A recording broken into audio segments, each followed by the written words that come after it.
Hey, Lois, what's going on here? Oh, it's my book club, Peter. Come, join us. Oh, okay. Alright, so the last movie review I made was on Venom 2, and I have to say that video was kind of cringy. I did not really spend time on writing anything out, mainly because I make content that's unscripted, so I didn't really think about how I was gonna word that video. I do still share the same opinions about it, obviously, I do. So what I'm trying to do is essentially review this movie, the Spider-Man No Way Home. This movie, the movie that I have in the title. Now, what I have to say about it is that first, I can't think of many flaws about it. I just cannot. Anyways, without further ado, I'm gonna go ahead and get into the video without wasting your time. Alright, let's get into this. Okay, so for flaws, I don't really have many. The flaws I can think of, or at least the one I'm thinking of now, is that Mysterio, how, he died in the last one. This one, because everybody knows Spider-Man's Peter Parker and the people who don't like him and whatnot. Why does Spider-Man in this movie, who decides to, make people forget about him, because at the end of the movie he makes the choice of everybody forgetting about him, which I thought was a weird way to go out. With that, why can't he just make people forget about Mysterio? I mean, yeah, they kind of know his identity, but like the whole plot just centers around that.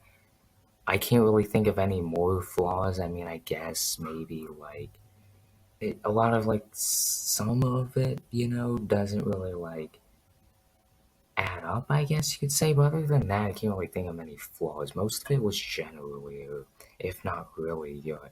Now, thinking about it, yes, it's good. In fact, this is the best movie out of the last 3 movies that have came out in this modern trilogy of Spider-Man. So, there is that. Yes, it's a really good movie.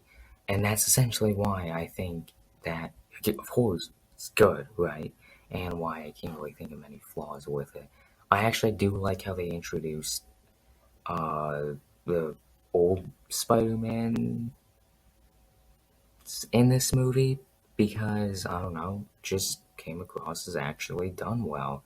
Most people, are not going to look at fan service with respect, because a lot of fan service tends to be cheap and lazy, especially nowadays. But actually, no, this was not bad. They actually did it really well. Some of the dialogue, I guess, is a little off, but it's a superhero movie. It's gonna have weird dialogue. It's very simple and I guess anybody can understand it. It's not too big of a deal. But that brings but the biggest thing I have to say is they did a really good job of how they, structure this movie. I actually do like the structuring of it.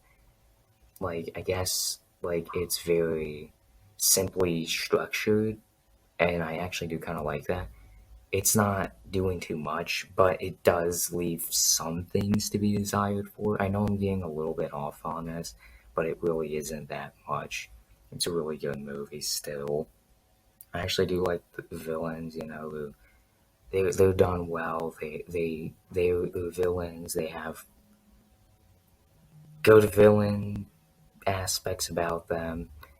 You'd be wondering, oh, why does this Green Goblin guy, who's William Dafoe, why does William Dafoe want to kill Spider-Man? Well, he wanted to because he wanted to. He's kind of crazy, and if you look at the older movies, I guess you can see where the point is. They also make it mention that he just doesn't like Spider-Man because he's just not a great guy. Maybe he doesn't like his actions. It's I can see that as a really good, part of it. It does connect with Venom too, very much does. And first Venom, of course, obviously. So this is an improvement to the last Spider-Man movie, which was already good as well, but had even more to desire with. I didn't like the last one's pacing. This movie actually does have really good pacing, surprisingly, especially compared to the last movie, which went to place really fast. And, kind of had a lot to decide. Both movies were good. Even the first movie was good, but I just feel like it, took a bit too long. With a lot of things. Of course, like it's a very interesting movie. It's actually quite entertaining. I actually did find a lot of the parts of this movie to actually, count a lot, Now, you're probably wondering, what about the old Spider-Man movies? Spider-Man movies from, like, the 2000s, and I have to say, those movies, of course, were good movies. Some would say even better than even now.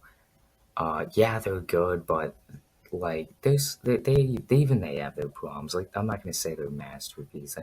Like that'd be too much. And the Amazing Spider-Man movies aren't really that bad. One of them is bad, but not to like. I mean, yes, it's really bad. That's the second movie. The first movie is alright. So I guess there's that.